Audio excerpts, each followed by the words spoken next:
Pemirsa medalnya ni uger-uger anyar indik pembatasan kegiatan masyarakat ngawinang pemargin belajar mengajaring buleleng mewali ke Andegang. PPKM berskala mikro puniki talar ngewatesin indik jam malam krame wantah ngantos galah kutus wengi.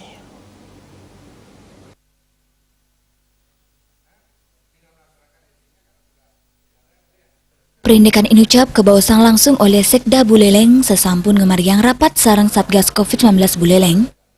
Medalnya ni instruksi Mendagri nomor 3 Warsa Kalitalis Likur, ngawinang pengerencana sani sampun kesiaga yang ngandek.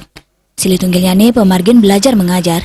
Dinas Pendidikan Buleleng sedurungnya ni taler nanin laksana yang simulasi pemargin belajar. Nampenin kahanan puniki, paiketan ipun mewali nguduhang majeng Dinas Pendidikan Kabupaten Buleleng. Antuk ngandegang samian parikrama pembelajaran, turkau doang antuk kelaksana yang antuk daring. Suyasa ngawawahin tios pemargin belajar tatap muka. Instruksi Mendagri inucap taler medaging indik uger-uger pewatasan jam malam ngantos ke wewidangan desa, kelurahan, turside ngantos memargiring tingkat dusun.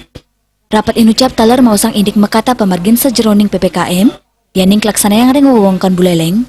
Manut Suyasa, wenten dasan desa ring Kabupaten Buleleng sani kantun nguningayang kasus aktif ageng, yaning kantun ageng PPKM sida memargiring wewidangan sani mepaiketan.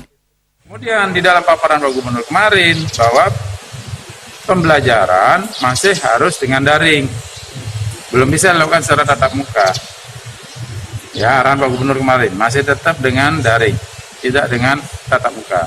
Sehingga Pak Bupati tadi menugaskan kita untuk bersurat resmi pada Dinas Pendidikan untuk tetap melakukan pembelajaran dengan daring. Pemberlakuan jam malam juga Pak? Nah, kemudian jam malam mulai besok itu akan dibatasi sampai jam 21 malam. Suyasa taler ngawawahin yening kepangge desa saning laksana yang PPKM, kejantanang samian sampun kesiaga yang rumasuk anggaran. Komang Yuda Bali TV.